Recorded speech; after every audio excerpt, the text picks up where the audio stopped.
Potential difference क्या है? Suppose करो we have a circuit like this, और देन अगर पॉजिटिव चार्ज की बात करें तो पॉजिटिव चार्ज यहाँ से मूव करेगा, ठीक है। तो पॉजिटिव चार्ज को अगर बैटरी के पॉजिटिव टर्मिनल से उठा के आउटर सर्किट में बैटरी के नेगेटिव टर्मिनल तक लेके आते हैं, ठीक है। मतलब यूनिट पॉजिटिव चार्ज को हम लोग उठाएं यहाँ से और इसको मूव कराते हुए आउटर सर्किट में मूव कराते हुए नेगेटिव टर्मिनल तक आ जाएं, तो इस तरीके से जो वर्क डन होगा उस वर्क डन को ही कहते हैं पोटेंशियल डिफरेंस, ठीक है। तो W एक्सटर्नल, एक्सटर्नल का मतलब क्या हुआ? जो एक्सटर्नल सर्किट में चार्ज को मूव करा, ठीक है, और अपॉन Q, ठीक है। तो क्या होगी definition? Work done in taking unit positive charge in external circuit of external circuit, ठीक है, इज कॉल्ड पोटेंशियल डिफरेंस, ठीक है। तो अब कहां से कहां तक ले जा रहे हैं? वर्क पॉजिटिव टर्मिनल से लेके गए, पूरे एक्सटर्नल सर्किट में रोटेट कराया, घुमाया, और घुमाने के बाद इसको नेगेटिव टर्मिनल पे लाके छोड़ दिया, ठीक है। तो इस तरीके से जो वर्क डन होगा उस वर्क डन को हम लोग कहेंगे पोटेंशियल डिफरेंस, ठीक है। देखो ये तीनों टर्म एक जैसे हैं इसलिए इनको समझना बहुत जरूरी है, ठीक है। तो पोटेंशियल डिफरेंस की डेफिनेशन क्या बताओगे सर्किट के लिए? Work done in moving unit positive charge in an external circuit is called potential difference of end point of circuit, ठीक है। तो ये हो गया। अब पोटेंशियल डिफरेंस तो हो गया, पोटेंशियल ड्रॉप क्या होगा? ड्रॉप वर्ड समझ में आ रहा होगा ना? ड्रॉप, ड्रॉप का मतलब क्या होता है? कम होना। ड्रॉप का मतलब क्या होता है? कम होना, ठीक है। तो आई थिंक ये वहां पे नहीं आएगा, मुझे तो ड्रॉप हो रहा है, क्यों ड्रॉप हो रहा है, क्यों कम हो रहा है, उसका रीजन क्या है पहले ये समझते हैं। देखो जो भी बैटरी है वो किससे मिलके बनी होगी भाई? इलेक्ट्रोलाइट हो गए उसमें, ठीक है, या ड्राई सेल है तो उसमें कार्बन और उसके बाकी कंपाउंड्स होंगे, ठीक है। तो जो इलेक्ट्रोलाइट्स हैं वो क्या करेंगे? करंट को फ्लो करने से वो रोकते हैं, रेजिस्ट करते हैं, और उनके अंदर रेजिस्टेंस होता है। क्या होता है? क्या होता है बेटा? रेजिस्टेंस। रेजिस्टेंस। तो जो रेजिस्टेंस होता है उस रेजिस्टेंस की वजह से जो सर्किट है उसमें जो वोल्टेज है उसका थोड़ा सा ड्रॉप हो जाता है। उस जो वोल्टेज में ड्रॉप होता है, कमी होती है, उस कमी को ही हम लोग बोलते हैं पोटेंशियल ड्रॉप। और वो क्यों कब होगा? जब कोई चार्ज है वो इंटरनल कहां से कहां तक? बैटरी के अंदर कहां से? नेगेटिव टर्मिनल से पॉजिटिव टर्मिनल तक। यूनिट पॉजिटिव चार्ज को कहां से कहां तक? बैटरी के नेगेटिव टर्मिनल से बैटरी के पॉजिटिव टर्मिनल तक ले जाने के लिए जो वर्क डन होगा उस वर्क डन को ही हम लोग बोलेंगे, क्या बोलेंगे? पोटेंशियल ड्रॉप, ठीक है। पोटेंशियल डिफरेंस क्या है? एक्सटर्नल सर्किट में मूव कराने के लिए। पोटेंशियल ड्रॉप क्या है? इंटरनल सर्किट में मूव कराने के लिए जो वर्क डन होता है उसको हम लोग बोलते हैं पोटेंशियल ड्रॉप। तो इसको स्मॉल b से लिखते हैं पोटेंशियल ड्रॉप को, और इज इक्वल टू होगा W internal divided by Q, ठीक है। ये आ गया क्लियर। अब ये हो गया पोटेंशियल ड्रॉप और पोटेंशियल डिफरेंस। अब हमारा नेक्स्ट है EMF।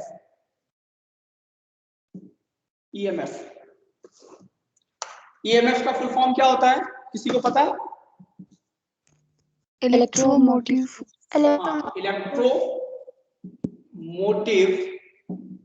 फोर्स। देखो नाम से पता चल रहा है कि तरीके से फोर्स का काम करता है, फोर्स का काम करता है। अब ईएमएफ जो होता है वो पर्टिकुलर सेल का होता है, सर्किट का नहीं होता है। ईएमएफ किसका होता है? ईएमएफ किसका होता है? पर्टिकुलर सेल का। तो अब कोई चार्ज है, ठीक है, कोई चार्ज है। अब देखो इसको ध्यान से समझना, कोई चार्ज है, इसको यहां से उठाया पॉजिटिव टर्मिनल से, ये मूव कराया, मूव कराते हुए नेगेटिव टर्मिनल पे गए, और फिर नेगेटिव टर्मिनल से फिर पॉजिटिव टर्मिनल के यहां तक लेके आए। तो इस तरीके से क्या हुआ कि होल सर्किट में, पूरी सर्किट में यूनिट पॉजिटिव चार्ज को मूव कराने के लिए इंक्लूडिंग सेल, ठीक है, work done in taking unit positive charge in whole circuit including cell is called EMF, क्या कहते हैं इसको, बोलो। EMF. हाँ EMF. ठीक है। तो एक तो डेफिनेशन ये हुई कि यूनिट पॉजिटिव चार्ज है, उसको पूरे सर्किट में रोटेट घूमे मूव कराना है इंक्लूडिंग सेल, ठीक है। तो उसको हम लोग बोलेंगे EMF, पहली डेफिनेशन ये। दूसरी ये है कि जो सोर्स है, सोर्स कौन होगा भाई, एनर्जी का सोर्स यानी करंट का सोर्स कौन है, बैटरी है। तो जो सोर्स है उसके लोअर पोटेंशियल से हायर पोटेंशियल तक यूनिट पॉजिटिव चार्ज को ले जाने के लिए जो वर्क डन होता है, उस वर्क डन को हम लोग कहते हैं क्या, EMF, ठीक है। तो दूसरी वाली डेफिनेशन बहुत ज्यादा इंपॉर्टेंट नहीं है, पहली वाली ज्यादा इंपॉर्टेंट है, मैंने आपको इसलिए बता दिया। अब इसको किससे लिखते हैं, इसको E से लिखते हैं।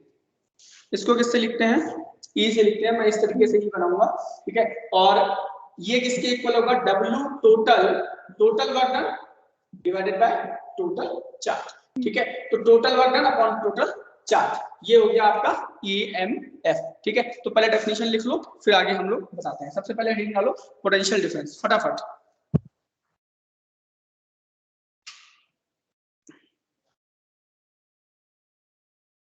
बोलूं मैं, स्टार्ट करूं बोलना। Yes, sir. Yes, sir. ठीक है बेटा, तो लिखते हैं, लिखो work done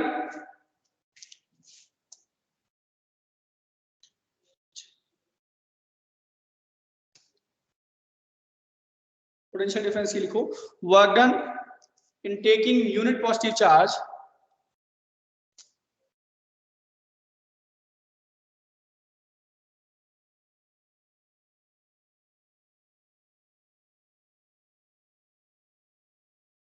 work done in taking unit positive charge, work done in taking unit positive charge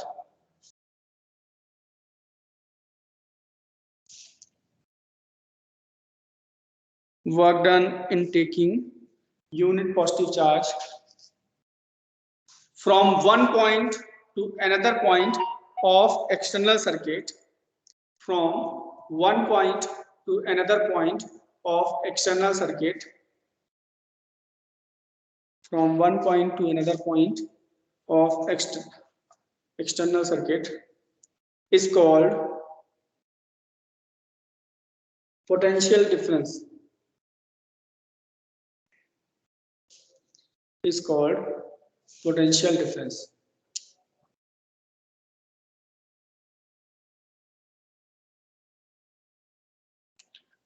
full stop. अब ये फॉर्मूला लिख लो, capital V is equal to W external, EXT जो है वो सफिक्स में लिखना, और Q जो है वो आप जो है वो अपॉन में, ठीक है, स्मॉल q।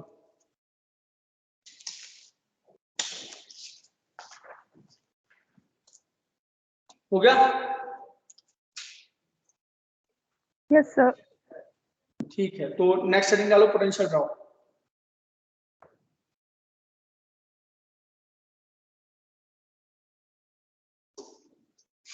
पोटेंशियल ड्रॉप डालो, पोटेंशियल ड्रॉप को लिखो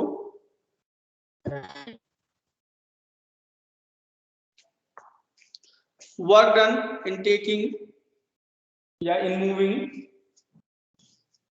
work done in moving unit positive charge, work done in moving unit positive charge from negative terminal of battery, bracket में सेल लिख लेना, from negative terminal of battery, from negative terminal of battery, bracket में cell लिख लेना, क्योंकि cell तो battery क्या होती है, कॉम्बिनेशन ऑफ सेल होती है। तो एक सेल अगर है तो उसको सेल तब भी EMF होगा, ठीक है। तो negative terminal of battery, work done in moving unit positive charge from negative terminal of battery to positive terminal of battery,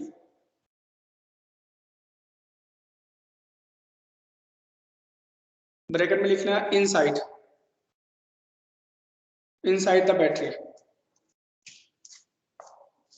bracket में लिख लेना inside the battery, from negative terminal of battery to positive terminal of battery, bracket में लिख लो inside the battery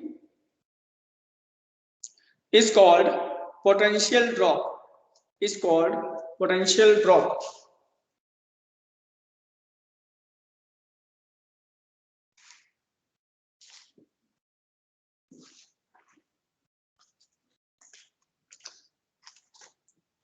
हो गया?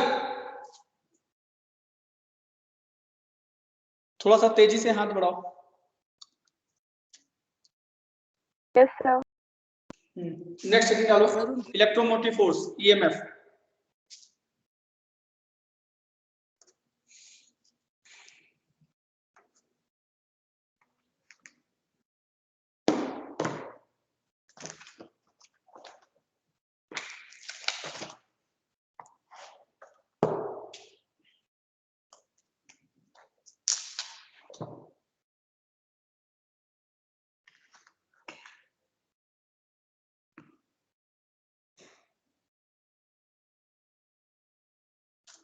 लिखो electromotive force की definition लिखो. Work done in moving unit positive charge in complete circuit. Work done in moving unit positive charge in complete circuit including battery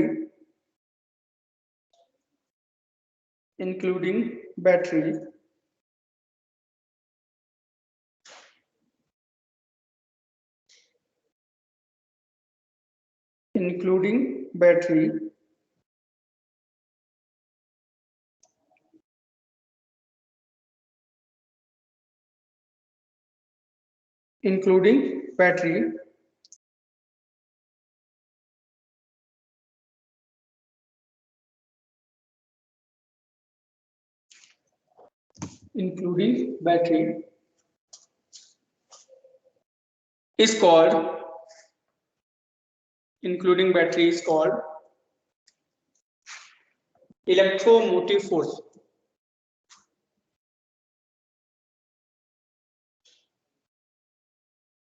ठीक है, अब ये फॉर्मूला लिख लो.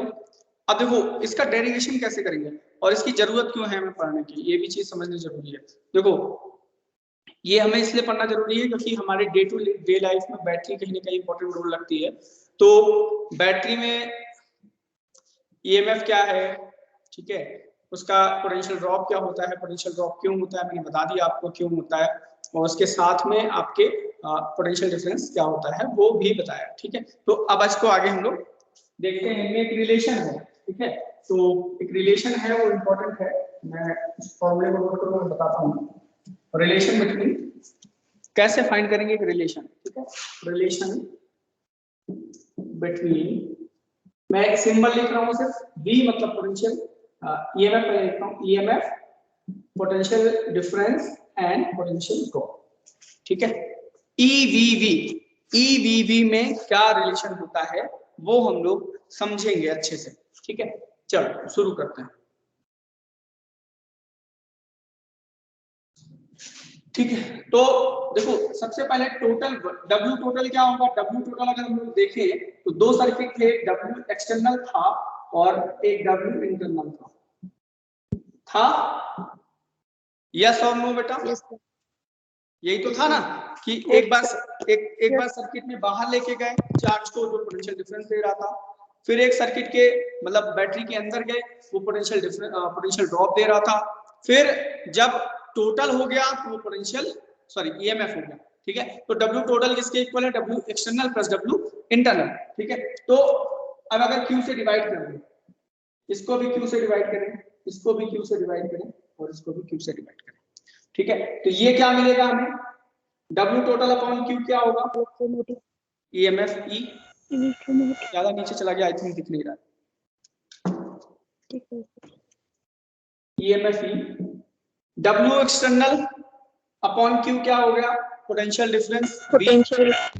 हाँ, और W इंटरनल अपॉन Q क्या होगा बेटा, पोटेंशियल ड्रॉप यानी स्मॉल v. ठीक है, तो ये दो चीजें. अब इस फॉर्मूले को याद रखना है हमें. अब इसमें और रिलेशन आएगा, अब और डेरिवेशन होंगे, चलो समझते हैं क्या क्या डेरिवेशन होंगे. E इज इक्वल टू, इसको हम लोग क्या लिख सकते हैं, V को अगर सर्किट एक्सटर्नल सर्किट का रेजिस्टेंस R रहा हो तो V is equal to IR, Ohm's law से। अभी ओम्स लॉ को हम लोग डिराइव भी करेंगे, ठीक है, अभी तक आप सिर्फ पढ़ते आए हो 10th में, ठीक है, प्रीवियस नॉलेज पे, अब हम लोग डिराइव भी करेंगे। तो ओम्स लॉ से V इज इक्वल टू क्या मिला, IR, ठीक है, प्लस स्मॉल v को लिखेंगे I into small r। Small r क्यों लिखेंगे, क्योंकि जो इंटरनल रेजिस्टेंस होता है उसको स्मॉल r से लिखा जाता है। किससे लिखा जाता है, स्मॉल आर से। स्मॉल r से, ठीक है। अब इसमें I कॉमन ले लेंगे तो क्या मिलेगा हमें, epsilon is equal to I r plus r, ठीक है। तो I की वैल्यू यहां से निकालो तो I इज इक्वल टू क्या मिलेगा, एप्सिलॉन अपॉन r प्लस, ये एक फॉर्मूला और आया। ये फॉर्मूला भी बहुत इंपॉर्टेंट है, जितने भी डिब्बे में बंद कर रहे हैं ना, ये सारे फॉर्मूले इंपॉर्टेंट हैं आपके न्यूमेरिकल के लिए, ठीक है, तो इनको ध्यान से समझो। अब एक फॉर्मूला और है, ठीक है, यहां से उसको डिराइव करेंगे, ठीक है। अब आई थिंक दिखेगा नहीं, इसको फटाफट नोट कर लो, फिर मैं आगे बताता हूँ इस करके, क्योंकि बहुत कम जगह ले रहा है ये कैमरा, तो ये दिक्कत आ रही है। मैं क्विक बेटा,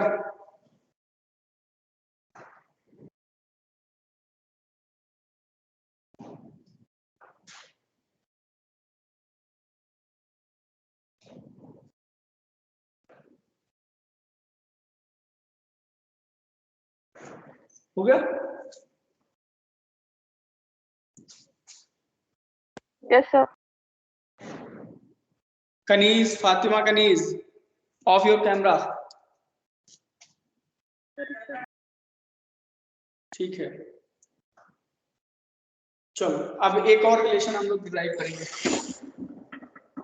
यहां से, क्योंकि इंटरनल रेजिस्टेंस का एक प्रैक्टिकल है आपके यहाँ सिलेबस में, ठीक है, और इंटरनल रेजिस्टेंस का एक प्रैक्टिकल है, उस प्रैक्टिकल को करने के लिए हमें उस फॉर्मूले की जरूरत पड़ेगी, तो ये इंपॉर्टेंट है, ये सोचो, ठीक है, क्लियर? तो चलिए देखते हैं। Good morning. देखो इसको बेटा, इसको हम लोग इसको इधर भेज दो, E minus V is equal to, इसको लिख सकते हैं I into capital, sorry small r, I into small r, ठीक है। तो small r is equal to क्या, अभी देखो ये इसको इक्वेशन, पहले तो मान लो इसको 1 मान लो, इसको 2 मान लो, अब ये 3। अब देखो I को हम लोग लिख सकते हैं V बाई R, क्या लिख सकते हैं, V by capital R, I is equal to लिख सकते हैं V बाई कैपिटल R। कैसे, यहां से अगर इसकी वैल्यू निकाले यहां से, तो V is equal to I R, तो I की वैल्यू क्या हो जाएगी, V अपॉन R, ठीक है, तो ये वैल्यू हम यहाँ पे पुट कर सकते हैं, तो ये पुट करेंगे हम, और इधर लिखेंगे पहले इसको V upon R into R is equal to E minus V, ठीक है। ये एग्जाम में ये बहुत सारी चीजों के लिए इंपॉर्टेंट है, ठीक है, ये वाला डेरिवेशन जो मैं बता रहा हूँ, ठीक है, ये प्रैक्टिकल के पॉइंट ऑफ व्यू से भी इंपॉर्टेंट है, क्योंकि प्रैक्टिकल में भी आपको फाइंड आउट करना है इंटरनल रेजिस्टेंस ऑफ सेल, ठीक है। तो एग्जाम में जब वाइवा होता है तो एग्जामिनर पूछता है कि इसका डेरिवेशन कैसे होगा, मैंने इसको पहले लिख दिया, इसको इधर लिख दिया, ठीक है। अब ये इधर आ जाएगा E minus V upon V, तो V को अलग कर दो, V और V को अलग करेंगे तो क्या मिलेगा, R upon R, E by V minus 1, और स्मॉल r की वैल्यू चाहिए तो E by V minus 1 into R। ये फॉर्मूला, ये इंपॉर्टेंट फॉर्मूला है, ठीक है। जितने भी करवाए ना तीनों, ये पता है आपके एग्जाम में 2 नंबर का न्यूमेरिकल इससे मिल सकता है, पहला, दूसरा 8 नंबर का प्रैक्टिकल मिलेगा, तो ये चीजें ध्यान रखना, ठीक है। और सिलेबस, स्प्लिट अप सिलेबस अभी आया नहीं है, इस हफ्ते के आखिरी तक में भी आ जाएगा नया सिलेबस, और उसमें प्रैक्टिकल और प्रोजेक्ट बहुत इंपॉर्टेंट है, ठीक है। तो फटाफट नोट करो इसको, फिर आगे हम लोग ड्रिफ्ट वेलोसिटी के कॉन्सेप्ट पे पढ़ेंगे। Do it.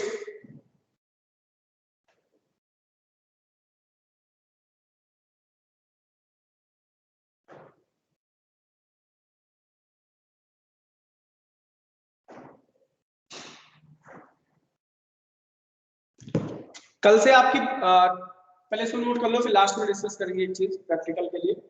कि अगर 1 बजे के आसपास कहीं टाइम मिल गया तो उसी समय प्रैक्टिकल करवाएंगे।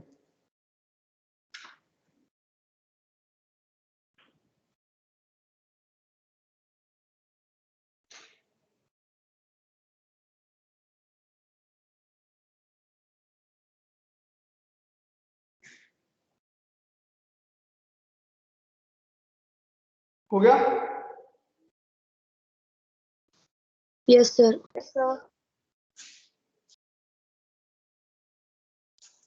ठीक है, अब आते हैं ड्रिफ्ट वेलोसिटी। ठीक है, ये छोटे छोटे कुछ पार्ट्स थे जिनकी जरूरत हमें आगे पड़ सकती है, इसलिए मैंने पहले उनका सोल्यूशन दे दिया आपको। अब जो कॉन्सेप्ट है उस कॉन्सेप्ट को ध्यान से समझिएगा। ठीक है, इससे हमको ये समझ में आएगा कि कैसे ओम्स लॉ का डेरिवेशन हुआ था। अभी तक हमने क्या किया था, 10th तक सीधे पढ़ लिया V इक्वल टू IR, हमारा काम खत्म। लेकिन अब हम समझेंगे कि कैसे ओम्स लॉ आया, V इक्वल टू IR कैसे आया, पहले ये समझेंगे। ठीक है, दूसरी चीज, ओम्स लॉ को समझना क्यों जरूरी है, क्योंकि जितने भी कंडक्टर हैं उनकी सर्किट में ओम्स लॉ फॉलो होता है, और करंट अगर हमको कहीं सर्किट में कैलकुलेट करनी है तो ओम्स लॉ की जरूरत होती है। वोल्टेज कैलकुलेट करना है, रेजिस्टेंस कैलकुलेट करना है, अगर दो चीजें पता है तो उसके लिए भी ओम्स लॉ जरूरी है।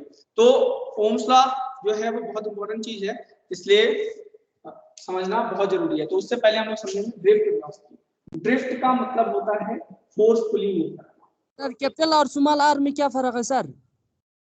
क्या चीज? डिफरेंस कैपिटल आर और स्मॉल आर में क्या डिफरेंस है सर? कैपिटल आर और स्मॉल आर में क्या डिफरेंस है, मैंने अभी थोड़ी देर पहले बताया था। स्मॉल आर है इंटरनल रेजिस्टेंस। इंटरनल रेजिस्टेंस किसका होता है, जो बैटरी के अंदर इलेक्ट्रोलाइट्स है ना, उनका रेजिस्टेंस जो होगा उसको बोलेंगे इंटरनल रेजिस्टेंस। ठीक है, और कैपिटल आर जो है वो जो एक्सटर्नल सर्किट में जो रेजिस्टेंसेस होंगे, जो भी सर्किट में कंपोनेंट होंगे, उनका जो रेजिस्टेंस होगा वो कैपिटल आर से डिनोट किया जाएगा। ठीक है, समझ गए सिकंदर? जी सर। जो बैटरी है, बैटरी के अंदर जो इलेक्ट्रोलाइट्स होंगे जिसकी वजह से करंट फ्लो करती है बैटरी के अंदर, उनकी वजह से जो रेजिस्टेंस होगा वो स्मॉल आर है, उसको इंटरनल रेजिस्टेंस कहते हैं। ठीक है, और जो कैपिटल आर है वो एक्सटर्नल रेजिस्टेंस है। ठीक है, अब आते हैं ड्रिफ्ट वेलोसिटी। मान लो कोई कंडक्टर है, ठीक है, पहले तो ड्रिफ्ट का मतलब क्या होता है? ड्रिफ्ट का मतलब होता है फोर्सफुली किसी को मूव कराना। ठीक है, अब इसको समझो। अब कोई कंडक्टर है मान लो, ठीक है, इसके अंदर बहुत सारे क्या होंगे, इलेक्ट्रॉन होंगे, होंगे या नहीं होंगे, बोलो। Yes sir. Yes sir.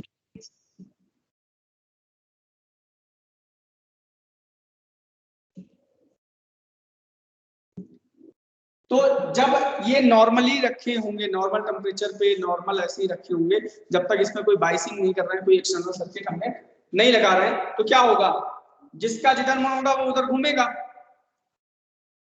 भाई कोई इधर जा रहा, कोई इधर जा रहा, कोई इधर जा रहा, कोई इधर जा रहा, कोई इधर जा रहा, सब रैंडमली मोशन करेंगे। कैसा मोशन करेंगे? Random motion. रैंडम। ठीक है, और जब रैंडम मोशन करेंगे तो क्या होगा कि जब इनकी वेलोसिटीज का सम करेंगे तो वो जीरो आता है। क्या आता है? जीरो। जीरो। क्यों जीरो आएगा? सोचो, देखो ये इसके अपोजिट में मूव कर रहा है तो ये इसकी वेलोसिटी को खत्म कर देगा, सिमिलरली ये इसकी वेलोसिटी को खत्म कर देगा, ये ऐसे खत्म कर देगा। इस तरीके से मैंने तो सिर्फ 6 बनाए समझाने के लिए। इस तरीके से तो नंबर ऑफ इलेक्ट्रॉन्स होते हैं, मिलियन ट्रिलियन से भी ज्यादा होते हैं। 10⁻28 इलेक्ट्रॉन्स, अगर कंडक्टर की बात करें, कॉपर की बात करें, तो उसमें 10⁻28 इलेक्ट्रॉन पर मीटर क्यूब होते हैं।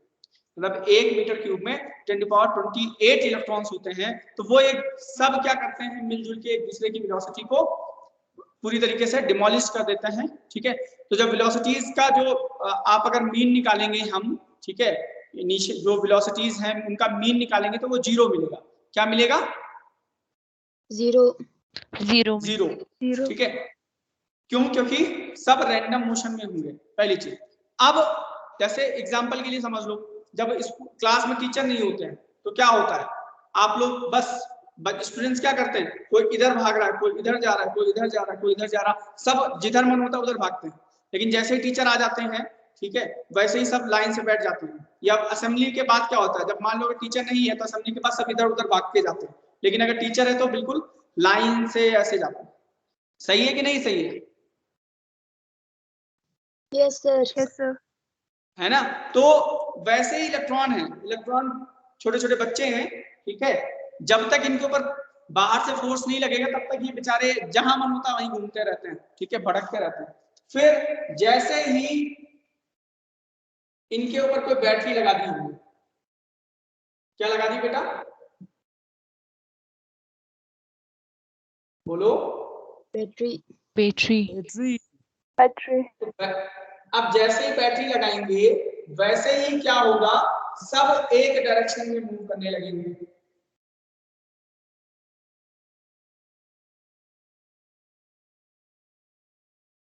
देखो पॉजिटिव टर्मिनल की तरफ ये भी ये, ठीक है। अभी तक सब इधर उधर भाग रहे थे, लेकिन जैसे ही बैटरी लगाई हमने तो ये सब अच्छे से एक डायरेक्शन में मूव करने लगे, ठीक है। तो जब एक डायरेक्शन में मूव करने लगे तो इनकी जो एवरेज वेलोसिटी होगी जिससे ये पर्टिकुलर डायरेक्शन में मूव कर रहे हैं, उस एवरेज वेलोसिटी को हम लोग कहते हैं ड्रिफ्ट वेलोसिटी। क्या कहते हैं, ड्रिफ्ट वेलोसिटी। हाँ, और ड्रिफ्ट का मतलब होता है फोर्सफुली मूव कराना। ड्रिफ्ट का मतलब क्या होता है, फोर्सफुली किसी को मूव कराना। फोर्सफुली मूव कराना, ठीक है। तो ड्रिफ्ट वेलोसिटी को हम लोग लिखते हैं vd से, किससे लिखते हैं, V. vd, d for drift, v for velocity, ठीक है। तो अब अगर पहले की बात करें तो जब हमने कुछ नहीं लगाया था तब इनकी सारी सबकी वेलोसिटीज का जो सम है, इनिशियल वेलोसिटीज हो गई u1 u2 u3 dash dash un is equal to 0, ये सब 0 हो गए, ठीक है। बाद वाली हम कैलकुलेट करेंगे, पहले डेफिनेशन को लिखेंगे, ठीक है, पहले कॉन्सेप्ट को लिखेंगे, फिर उसके बाद वाली को डेरिवेट करेंगे और निकालेंगे। लिखो ड्रिफ्ट वेलोसिटी की डेफिनेशन लिखो,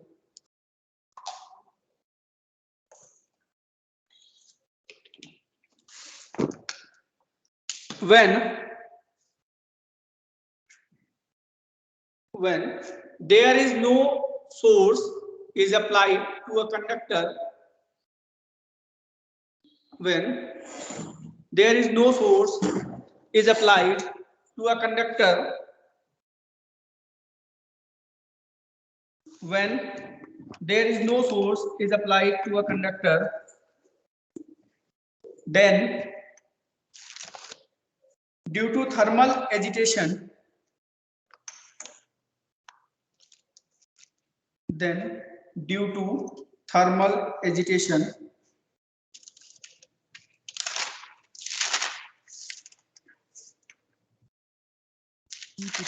then due to thermal agitation,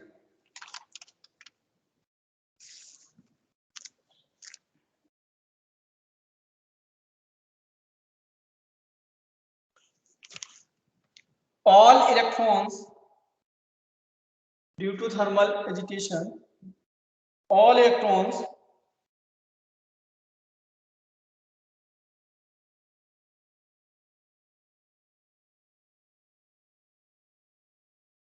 electrons due to thermal agitation, agitation की स्पेलिंग होगी AGITATION, ठीक है। Due to thermal agitation, all electrons move in random direction,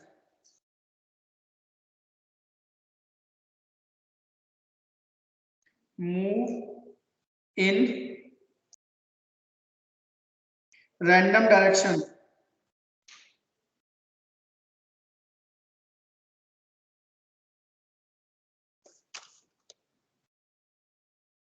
move in random direction. So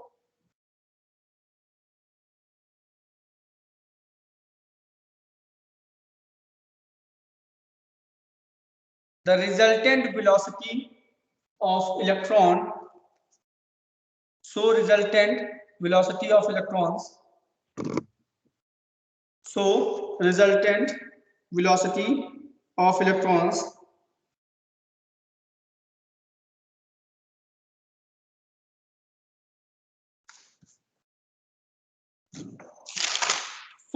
velocity of electrons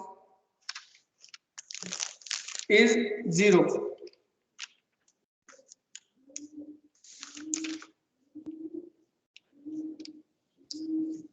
resultant velocity of electron is 0। अब ये figure बना लो और ये value note कर लो, ये फिगर बना के ये वैल्यू नोट कर लो फटाफट, ये फिगर बना के ये वैल्यू नोट कर लो, फिर आगे नई लाइन से नए पैराग्राफ से लिखेंगे हमको।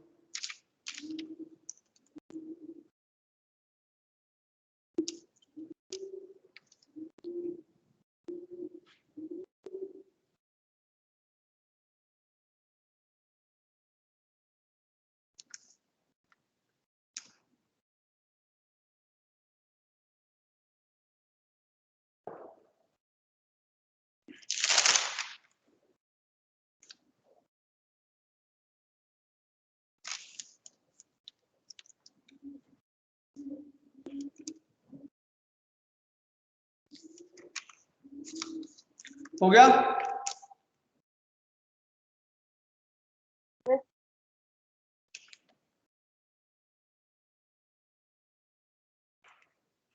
लिखो न्यू फ्रॉम न्यू पैराग्राफ लिखो। When a source is applied to conductor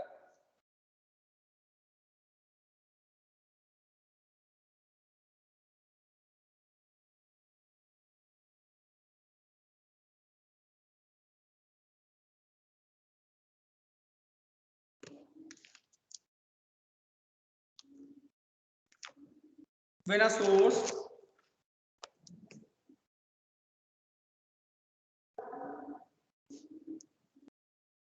source is applied to a conductor,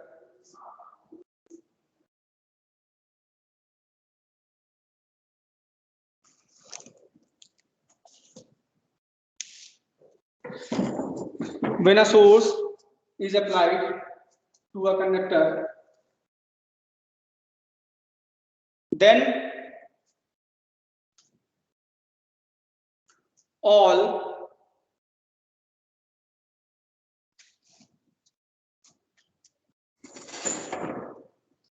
electrons move towards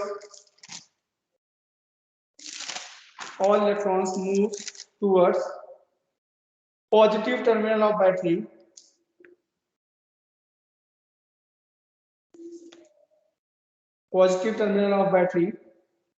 with particular velocity Positive terminal of with particular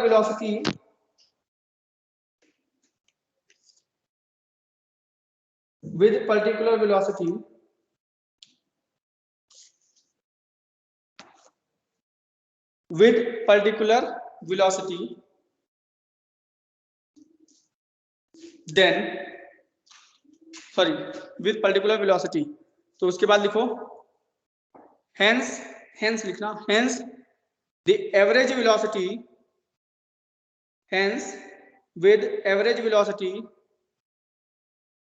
hence with नहीं होगा, hence average velocity, hence the average velocity with which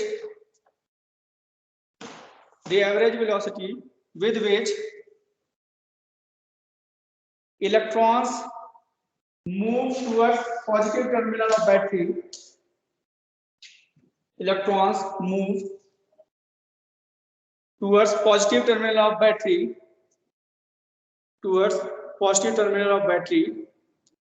is called drift velocity,